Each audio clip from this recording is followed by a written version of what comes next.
Hola, sea muy bienvenido, sea muy bienvenida. Qué gusto tener su compañía para el estudio de hoy. Es mi deseo que Dios le acompañe y que Dios le bendiga en todo y en todo momento. El título de la lección para esta semana es Bendito el que viene en el nombre del Señor. Y el versículo para memorizar lo encontramos en Salmo 118, 22 y 23 y dice: La piedra que desecharon los edificadores ha venido a ser la cabeza del ángulo. De parte de Jehová es esto y es cosa maravillosa a nuestros ojos. Antes de que Jesús se encarnara, antes de que viniera por primera vez a esta tierra, se anticipó con precisión su venida. Antes de que vuelva por segunda vez, estamos avisados y advertidos. Los salmos jugaron un papel importantísimo en la primera venida de Jesús. En cuanto a la primera venida de Jesús, predijeron su vida, su ministerio. En los salmos encontramos que se nos habla acerca de la divinidad de Jesús, la relación de él con su Padre, su obediencia, su celo por el templo de Dios, su identidad como buen pastor, la traición que sufriría, su sufrimiento, su muerte. Se nos dice que sus huesos no serían quebrados.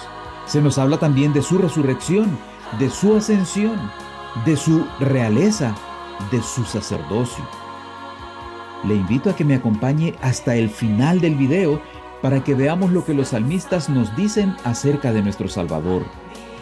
Pero antes de seguir adelante, si no se ha suscrito a este canal, le invito a suscribirse. Y si el contenido le resulta de bendición, regáleme un me gusta y comparte este video con todos sus familiares, con todos los hermanos de la iglesia, con todos sus amigos y con todos sus compañeros. El pastor divino y abnegado. El Salmo 23, ese salmo tan amado y tan conocido, nos dice lo siguiente: Jehová es mi pastor, nada me faltará. En lugares de delicados pastos me hará descansar. Junto a aguas de reposo me pastoreará. Confortará mi alma. Me guiará por sendas de justicia por amor de su nombre. Aunque ande en valle de sombra de muerte, no temeré mal alguno, porque tú estarás conmigo. Tu vara y tu cayado me infundirán aliento. Aderezas mesa delante de mí en presencia de mis angustiadores. Unges mi cabeza con aceite, mi copa está rebosando. Ciertamente, el bien y la misericordia me seguirán todos los días de mi vida, y en la casa de Jehová moraré por largos días.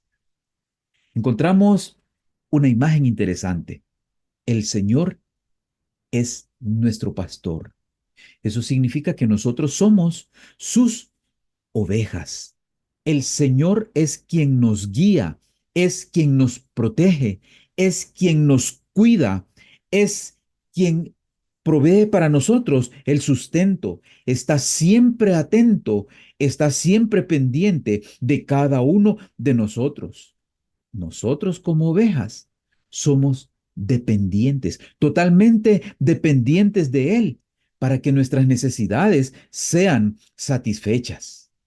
Además, la imagen del pastor y la oveja, aunque para nosotros no es una imagen conocida, pero si fuéramos todavía hoy allá en las tierras donde Jesús vivió, todavía allí hay pastores de ovejas y podríamos ver la cercanía que los pastores tienen con sus ovejas. La imagen que se nos transmite aquí es la cercanía de Dios con nosotros como su pueblo. Somos propiedad de Dios, somos sus ovejas. Le pertenecemos por creación, por redención, porque Él nos sustenta y porque Él ha hecho un pacto con nosotros. Pero hay una imagen que a partir de este Salmo 23, podríamos decir, Juan toma y nos dice allá en el Evangelio de Juan, en el capítulo 10. Dice allí en los versículos 11, 14 y 15 lo siguiente: Yo soy el buen pastor su vida da por las ovejas. Yo soy el buen pastor y conozco mis ovejas y las mías me conocen. Así como el Padre me conoce y yo conozco al Padre y pongo mi vida por las ovejas. El Señor nos considera sus ovejas. ¿Qué quiere decir esto? Aquí hay otra imagen interesante. Las ovejas, dice, conocen al pastor. Cuando el pastor habla, cuando Jesús habla, cuando el Señor habla, nosotros lo identificamos si es que tenemos la relación que debemos tener con Él. Si hemos mantenido la relación que debemos mantener con Él, es seguro que identificamos su voz y sabemos qué es lo que Él requiere de nosotros. Es cierto que a veces tendremos que pasar por aflicciones. Es cierto que a veces tendremos que pasar por momentos difíciles, pero el buen pastor siempre está atento. Nunca nos abandona. Y cuando nosotros nos apartamos, el buen pastor viene en busca de nosotros para salvarnos. Es más, Él está dispuesto a morir por nosotros. Y no es que está dispuesto a hacerlo, es que ya lo hizo, ya demostró que Él estuvo dispuesto a entregarse por nosotros para garantizar nuestra salvación. Él es nuestro pastor, nosotros somos sus ovejas. El Mesías sufriente. Quiero invitarle a que tome tiempo para leer con calma, despacio, el Salmo 22. Comienza diciendo, Dios mío, ¿por qué me has desamparado? ¿Recuerda estas palabras? Son las palabras que dijo Jesús cuando estaba en la cruz. Una de las 7 palabras, como se les conoce comúnmente, que dijo Jesús cuando estaba crucificado. El Salmo 22, todo el Salmo 22, por eso le invito a que lo lea, es una profecía que nos habla acerca de lo que había de suceder con Jesús. Usted va a encontrar ahí que hay muchos detalles que no se cumplieron en la vida del salmista, no se cumplieron en la vida de David, se cumplieron en la vida de Jesús, se cumplieron en la muerte de Jesús. Es decir, históricamente no podemos relacionar muchas de las cosas que dice aquí este salmo con la experiencia de David, pero sí con la experiencia de Cristo. Encajan perfectamente con las circunstancias, especialmente de la muerte de Cristo. Una de las cosas que nos señala este salmo y que experimentó Jesús fue la separación de su Padre.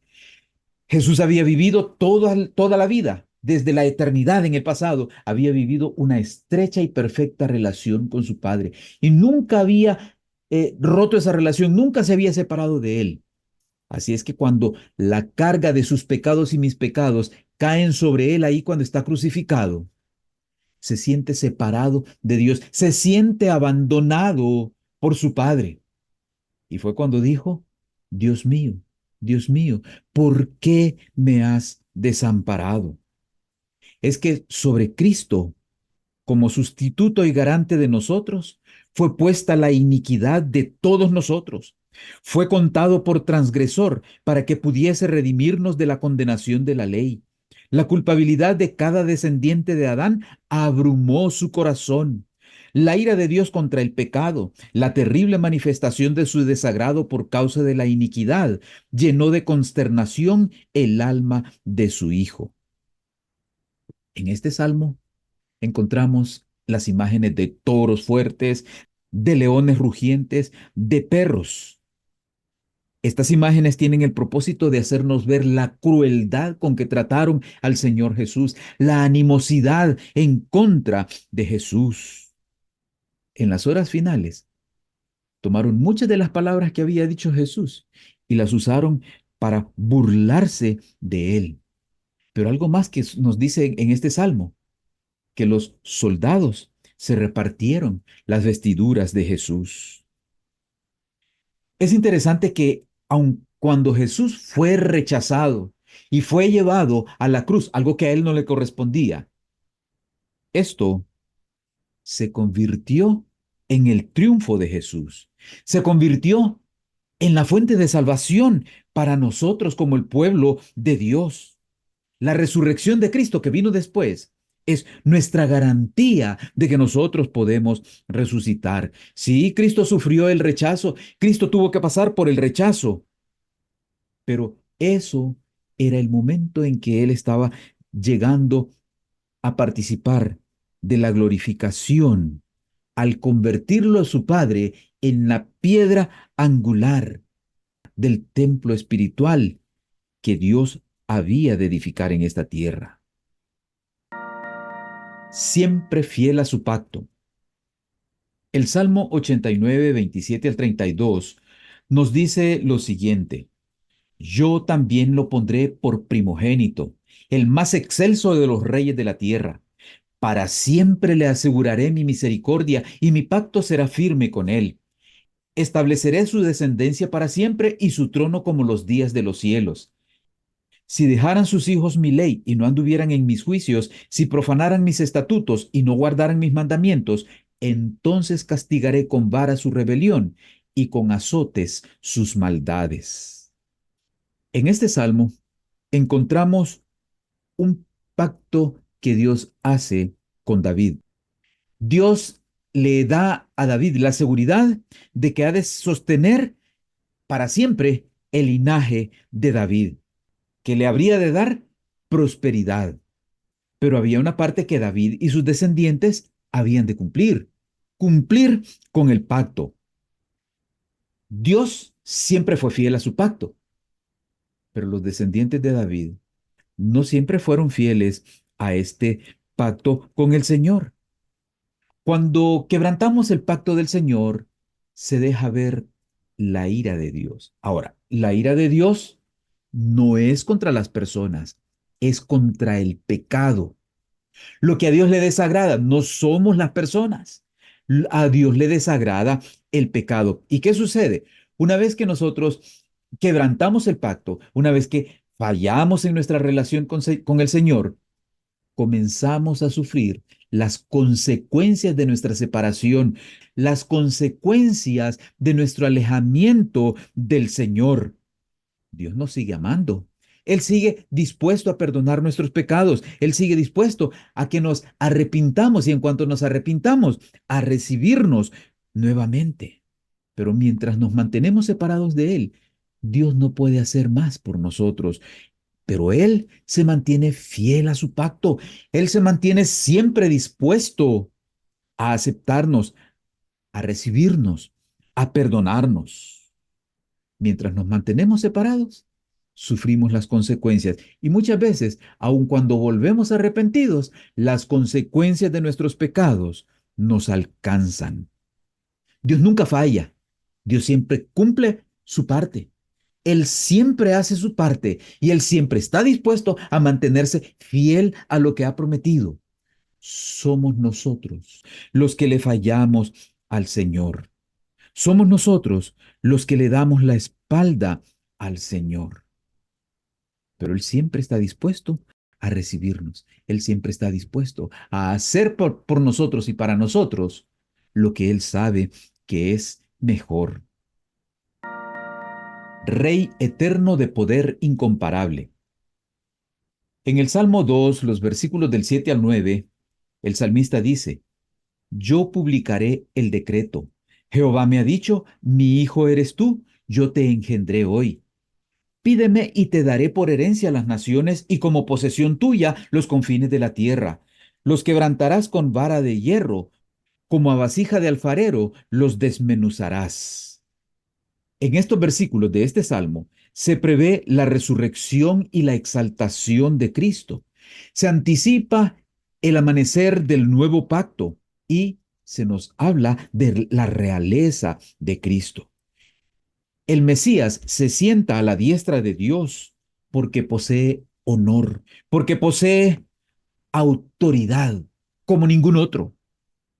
Esto nos hace ver que al final de todo, Cristo tendrá la victoria absoluta sobre sus enemigos. Pero mientras tanto, antes de que llegue ese momento, Él da la oportunidad a todos, de que nos arrepintamos. Aquí menciona en el versículo 9 que los quebrantarás con vara de hierro. Esta vara no es una vara para castigar, no es una vara para azotar, para golpear. No es ese el propósito. Esta vara presenta a Jesús como el representante de su pueblo. Es un símbolo, además, del juicio de Dios. El juicio de Dios que va a poner fin al dominio del mal. Es posible que algunos de nosotros nos sintamos incómodos, inquietos, porque nos parece ver que el mal triunfa. Pero al final se hará justicia. El dolor, el sufrimiento serán vencidos para siempre. En esto deberíamos encontrar nuestra seguridad. En esto deberíamos encontrar nuestro consuelo. Un día el mal desaparecerá. Sacerdote eterno según el orden de Melquisedec. El Salmo 110, 4 al 7 dice, juró Jehová y no se arrepentirá. Tú eres sacerdote para siempre según el orden de Melquisedec. Ya habíamos dicho que Jesús es Rey eterno de poder incomparable. Pero Jesús tiene algo más que los reyes judíos, que los reyes hebreos no tuvieron. Él además es sacerdote. Su posición como rey y sacerdote no se basa en linaje, no se fundamenta en que él sea descendiente de, se fundamenta, de acuerdo a lo que acabamos de leer en este versículo del Salmo 110, que es sacerdote para siempre según el orden de Melquisedec. Si usted recuerda, Melquisedec era el rey de Salem, pero era también sacerdote del Altísimo. Aquel personaje tipificaba a Cristo, el antitipo, la realidad. Cristo, el rey, sacerdote. Ahora, es importante que Él sea rey y sacerdote. ¿Sabe por qué? Porque como rey, Él tiene poder, Él gobierna. Pero no solamente eso, Él es sacerdote. Y como sacerdote, Él está desempeñando un ministerio de intercesión en favor de cada uno de nosotros en el santuario celestial.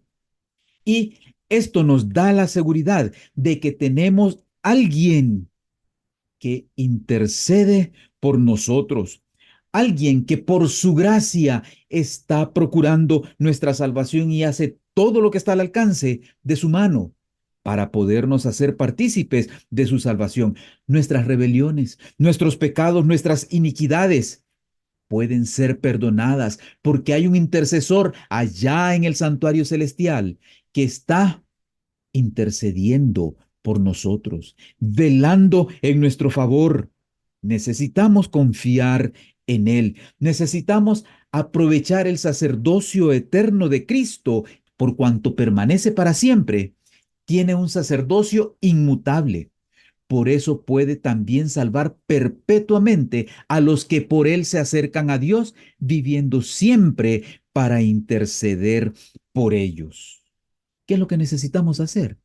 De acuerdo a Hebreos, lo que necesitamos hacer es acercarnos a Dios.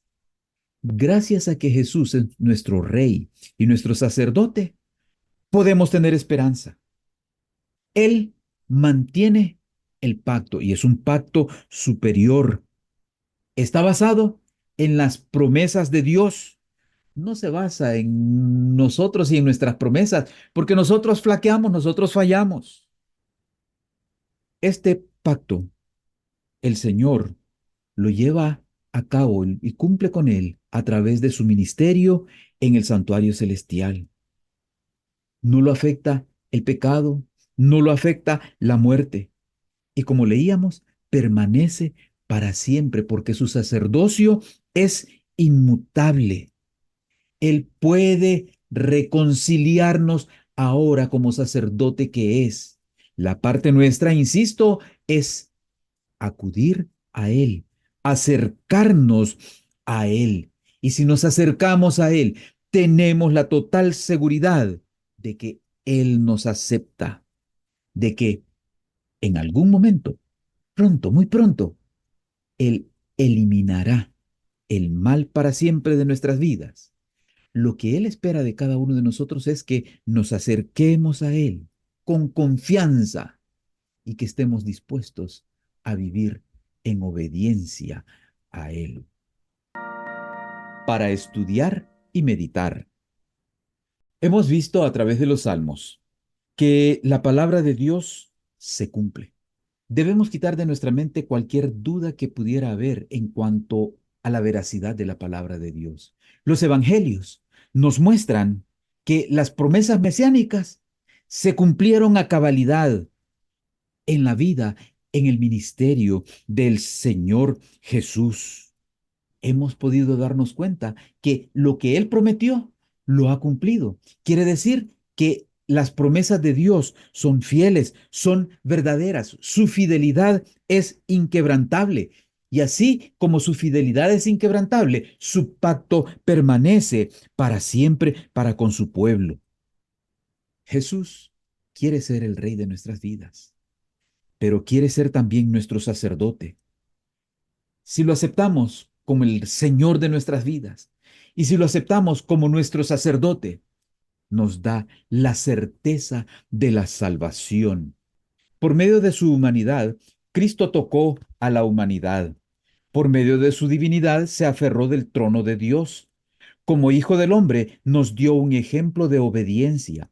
Como hijo de Dios, nos imparte poder para obedecer. Fue Cristo quien habló a Moisés desde la zarza en el monte Horeb diciendo, yo soy el que soy. Así dirás a los hijos de Israel, yo soy me envió a vosotros. Tal era la garantía de la liberación de Israel. Asimismo, cuando vino en semejanza de los hombres, se declaró el yo soy. El niño de Belén, el manso y humilde Salvador, es Dios manifestado en carne. Y a nosotros nos dice, yo soy el buen pastor, yo soy el pan vivo, yo soy el camino y la verdad y la vida. Toda potestad me es dada en el cielo y en la tierra. Yo soy la seguridad de toda promesa. Yo soy, no tengan miedo. Bendito el que viene en el nombre del Señor.